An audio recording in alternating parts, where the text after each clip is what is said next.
Hello, Susanna Anderson here from the Are They All Yours blog at StephenAndersonFamily.com. Today I want to make a quick video tutorial of how to make elderberry syrup yourself at home. Now my recipe today is based on the one found on the Wellness Mama blog. There's only one slight tweak that I make that speeds the process up a little. Also, I am going to be making it in the Instant Pot right here, which makes it start to finish probably about 20 minutes to make an entire quart of it. You want to be sure to use a gasket designated specifically for making elderberry syrup or other sweets and syrups you might make. If you use the gasket that you use for your savory dishes, that flavor will transfer to the elderberry syrup.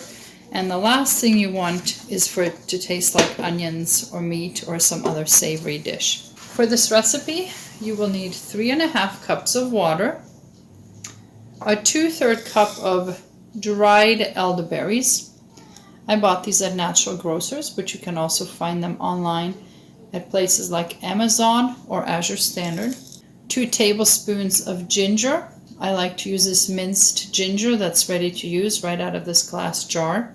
1 teaspoon of cinnamon, a 1/2 teaspoon of ground cloves, and 1 cup of honey. I recommend using Manuka honey because of the great health benefits it offers, but any raw honey will work equally well. I start by putting just 2 cups of the water into the Instant Pot, and I reserve the rest to add to the mixture once the syrup is done cooking. The reason for that is that it will help cool it down very quickly. After the Instant Pot is done cooking, I'm able to add the honey as soon as I've added the water and brought the overall temperature down. So 2 cups water in here. To this I will now add 2/3 cups of the dried elderberries,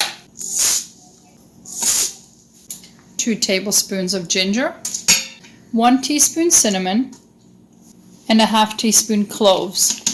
I do not at this point add the honey. Place the lid on the Instant Pot, set the valve to seal, hit manual, hit it a second time if you want the keep warm function to turn off, adjust to 9 minutes, and wait for it to start. There it goes. The Instant Pot is finished. I'm going to quick release the remaining pressure and carefully remove the lid. Watch out for the hot steam. In the pot here now we have the very hot elderberry syrup, which I'm going to strain directly into this quart jar.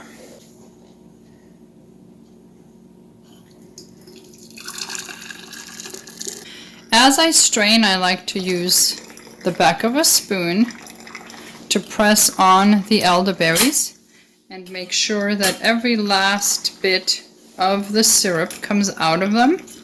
Now that I've pressed out all the remaining juice, I am going to add the rest of that cold water, 1½ cups that I reserved earlier. And what that does is bring the temperature of this mixture down to where it is ready to add the honey right away without destroying the enzymes. So you're looking for lukewarm, nothing above 104 degrees. The recipe calls for 1 cup of honey. I typically just add however much I can fit in here until the jar is full, and I can still stir it up to dissolve it, which ends up being closer to about a 3/4 cup. I store this in the refrigerator. It keeps for about 2 weeks. As a preventative measure, I suggest giving 1 teaspoon to children ages 2 through 12 and 1 tablespoon per day to teens and older. If you are fighting sickness, I suggest that you take that same dosage up to 4 times per day. If you have any questions, please leave them in the comments below.